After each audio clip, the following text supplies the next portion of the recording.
రేవంత్ రెడ్డి గారి గురించి మనకు తెలియాల్సి, మీకు తెలుసు ఆయన ఒక చిచోరాగాడు, ముఖ్యమంత్రి కాదు, మన్ను కాదు, ఒక చిచోరా. ఏం మాట్లాడతాడో తెలియదు, ఎప్పుడే ముడతాడో తెలియదు, ఎక్కడేం మాట్లాడాలో తెలియదు. ఒక చిచోరాగాడు మన కర్మ బాగలకి అలా ఈ రాష్ట్రానికి ముఖ్యమంత్రి అయిండు. ఢిల్లీకి మూటలు పంపుతాడు, నెలకు ఒకసారి పోతాడు, రెన్యువల్ టప్ప వేయించుకుంటాడు, వస్తాడు. ఆయనకి ఇంకేం ఎరకలేదు కదా, ఒకటే ఎరక, పైసలు దోసుకోవాలి, ఇక్కడ తీసుకొని మూటలు కట్టాలి, మరి తీసుకుపోయి ఢిల్లీలో రాహుల్ గాంధీకి పెట్టాలి, దండం పెట్టాలి, టప్ప కొట్టించుకోవాలి, మళ్ళీ రావాలి. ఏం చేసిండు 2.5 ఏళ్ళల్లో? ఒక 4 పనులు చెప్తాడా? చెప్పే ముఖం ఉందా? రెండే వచ్చి ఆయనకు తిట్లు ఒట్లు. తెల్లారలేస్తే మైక్ ఇస్తే కేసీఆర్ని తిడతాడు, లేదంటే దేవుని మీద ఒట్టంటాడు.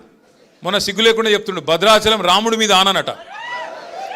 ఇదివరకు పెట్టిన ఓట్లు సరిపోలేదా? ఇదివరకు పెట్టిన ఓట్లు దేవుళ్ళ మీద పెట్టలే. అప్పుడు రుణమాఫీ చేస్తా, 2 లక్షలు రుణం మాఫీ చేస్తా అని చెప్పి ఆడ దేవుడు ఏ ఊరికోతే ఆ ఊరి మీద దేవుని మీద ఒట్టు పెట్టిండు. భద్రాచలం పోతే రాముని మీద ఒట్టు, యాదగిరిగుట్ట పోతే లక్ష్మీనరసింహస్వామి మీద ఒట్టు, అటు అటు మన ఆలంపూర్ పోతే జోగులాంబ మీద ఒట్టు. ఇప్పుడు దేవుళ్ళందరూ తలకాయ పట్టుకున్నారట, వీడెక్కడ దొరికిండ్రా మాకు మాయమడబడ్డాడని. అంటే మాటలు కోటలు దాటుతున్నాయి కానీ పనులు మాత్రం చేతులు దాటుతలేవు. ఇవాళ కోట చేతులు కూడా దాటుతలేవు, కడప దాటుతలేవు. అంటే వాస్తవం ఏంది అంటే ఈ 2.5 ఏళ్లలో ఏం జరిగింది అంటే, వాస్తవం కేసీఆర్ గారి ప్రభుత్వంలో రైతుకు కడుపుల సల్లగదలకుండా అన్నీ మీరు ఎక్కడున్నోళ్ళకి అక్కడికే వచ్చేది. యూరియా అది ఇది కాదు, ఒక యూరియా మాట్లాడుకుందాం పట్టు. ఎట్లుండే యూరియా కేసీఆర్ ఉన్నప్పుడు? ఆటో అన్నకో ఆటో తమ్ముడికో ఫోన్ కొడితే పొలం కాడికి యూరియా వస్తుంది, కరెక్ట్ అని చెప్పేది కాదా? ఇవాళ ఏంది పరిస్థితి? షాపుల ముంగట మళ్ళీ బాగుందా లైన్లు? యాపులు బాగున్నాయా? షాపులలో ఉన్నాయా యూరియాలు? ఇప్పుడు యాప్ పెట్టినరు, యాప్లో యూరియా ఎట్లా దొరుకుతుంది? షాపులు ఉంటేనే కదా. షాపులనే లేకపోయా, షాపులు ఎక్కడ లైన్లు కనబడతాయేమో అని చెప్పి యాప్ అని డ్రామా. లేదాడ యూరియా లేదు, యూరియా తెచ్చే తెలివి లేదు, రైతు బంద్ చేసే ముఖం లేదు. కరెంట్ చక్కగా వస్తుందా? ఎన్నిసార్లు కట్ అవుతుంది రోజుకు? మళ్ళీ మోటార్లు కాలడు షురు అయిందా? అయిందా లేదా? మోటార్లు కాలుతున్నాయా?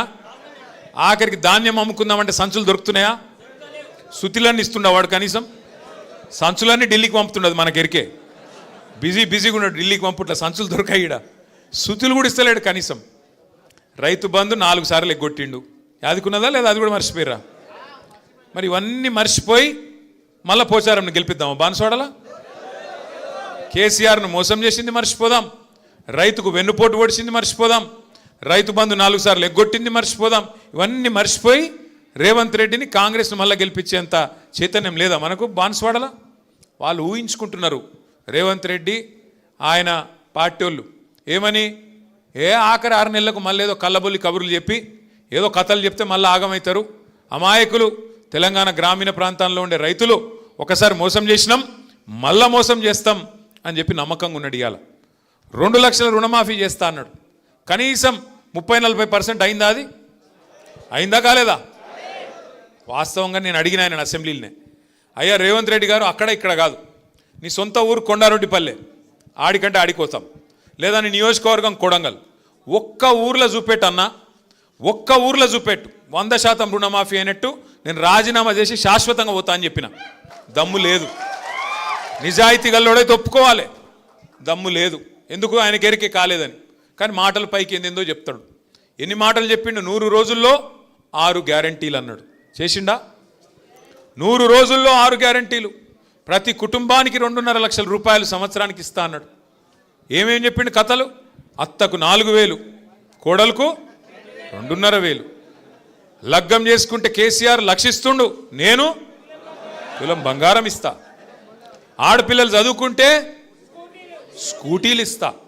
రైతుకు రైతు భూ యజమాని మాత్రమే కాదు, కౌలు రైతుకు ఎంత ఇస్తా అన్నాడు? ఎకరానికి ఎంత? 12 కాదు అయ్యా, 15. 7.5 15,000 ఇస్తా అన్నాడు. కేసీఆర్ 10,000 ఇస్తే నేను 15,000 ఇస్తా. కేసీఆర్ 24 గంటల కరెంట్ ఇస్తే నేను 48 గంటల కరెంట్ ఇస్తా. కేసీఆర్ ముసలోనికి పెన్షన్ ఇస్తే నేను ముసలవ్వకు ముసలయ్యకి ఇస్తా. చెప్పిండా లేదా? ఒక్కటన్నా చేసిండా? పడ్డాయా? 2,500 పడ్డాయా మహిళలకు? మీకెందుకు పడతాయి? మహిళలకు పడతాయి. మహిళలను అడుగుతున్నారా? తమ్మి ఆగు. పడ్డాయి ఎవరికన్నా మహిళలకు? రైతుకు పడ్డాయా? 15,000. రైతుకు 15,000 లేదు. ముసలోళ్ళకు 4,000 పెన్షన్ అన్నాడు, పడ్డాయా? అదే కేసీఆర్ సార్ ఉంటే ఇవాళ ఈ పాటికి ముసలోళ్ళందరికీ 4,000 పెన్షన్ రాపోతుండేనా? వస్తున్నానా రాకపోతున్నా? కేసీఆర్ ఉంటే కడుపులో సల్ల కదలకుండా యూరియా వస్తున్నానా లేదా ఇంటికి? కేసీఆర్ ఉంటే అడిగే అవసరం లేకుండా రైతు బంధు టైంకి పడ్డదా లేదా? ఒక్కసారి కాదు, 2 సార్లు కాదు, 11 సార్లు రైతు బంధు పడ్డది. గిన్నె లెక్క డ్రామా చేయలే. ఎకరానికేసి మీటింగ్ పెట్టి ఒక ఎకరంకి ఒక మీటింగ్ అట. ఈ అందానికి ఒక ఎకరంకి ఒక మీటింగ్. మరి 11 సార్లు ఇచ్చిండు కేసీఆర్ సార్. ఎన్ని లక్షల ఎకరాలకు ఇచ్చిండు, ఎన్ని కోట్ల ఎకరాలకు ఇచ్చిండు, ఎన్ని మీటింగులు పెట్టాలి? మరి గసంటోడి ఇలా మనకు దొరికిండు. ఇక పోని మీటింగ్ పెడితే ఒక్కటన్నా మంచి మాట మాట్లాడచ్చు కదా. ఒక్కటి ఏం లేదు. అయ్యా కరువు వచ్చింది, ఏం చేయాలా ముఖ్యమంత్రి గారంటే రక్తం జల్లుర్రి, రక్తం జల్లితే పంటలు పండుతాయట. ఇలా పరిస్థితి ఏంది? రాష్ట్రం అంతా కరువు పరిస్థితున్నది. బాన్స్వాడల వానలు పడ్డాయా? కానీ మీకు ఉపాయం తెలుసా? కేసీఆర్ ఎంత గొప్పగా ఆలోచన చేసిండో. కాళేశ్వరం దగ్గర ఏదైతే నీళ్లు ఇలా కిందికి ఉత్తగా సముద్రంలోకి పోతున్నాయో, ఎక్కడైతే ఇలా కరువు ఉన్నా కూడా కింద నీళ్లు పోతున్నాయి గోదావరిలో, అక్కడ కట్టిండు కేసీఆర్ పంప్ హౌస్. ఆ పంప్ హౌస్ కాడ ఇవాళ రేవంత్ రెడ్డి చేయాల్సిందల్లా బటన్ ఒత్తాలి, అంతే. ఏం పీకేదేం లేదు, నువ్వు పోయి బటన్ ఒత్తాలి. ఒక్క బటన్ ఒత్తితే పంప్ చాలు చేస్తే ఇలా మీ నిజాం సాగర్ నిండుతుంది, మీ చెక్ డ్యామ్లు నిండుతాయి, మీ ఎస్ఆర్ఎస్పి ప్రాజెక్టు మొత్తం నింపే. మరి మొత్తం ఉపాయం అంతా కేసీఆర్ చేసిపోయిండు. ఇవాళ ఈయనకు ఒక్కటే అడ్డం వస్తున్నది. ఏంటిది? ఈయన చెప్పిన అబద్ధమైన అడ్డం వస్తుంది. ఇన్ని రోజులు ఏమబద్ధం చెప్పిండు? కాళేశ్వరం కూలేశ్వరం అయిపోయింది అన్నాడు. మొన్న మేము పోతిమి చూపెడుతుంది, నేను మా ప్రశాంత్ అన్న అందరం పోతిమి చూపెడుతుంది. ఏమిటిది? ఆడ 1,00,000 క్యూసెక్కుల నీళ్లు పోతున్నాయి. 1,00,000 క్యూసెక్కులు అంటే 9 టీఎంసీలు. మీ నిజాం సాగర్ కెపాసిటీ ఎంతనే? 17 అంటే 14, సరే 17 అనుకుందాం. జరాగు లొలి పెట్టక. 17 టీఎంసీలు అంటే 2 రోజులలో మీ నిజాం సాగర్ నింపచ్చు. 2 రోజులలో గన్ని నీళ్ళు పోతున్నాయి కింద. గన్ని నీళ్ళు పోతుంటే ఈ బేకార్గాడు రైతులంటే పట్టి లేదు. ఆయన లొల్లంత ఒకటే. ఏది పెట్టి కేసీఆర్ని తిట్టాలి. కానీ ఆయనకు ఒకటి ఉన్నది, ఆయన మనసులో ఒకటి ఉన్నది. ఏమిటిది?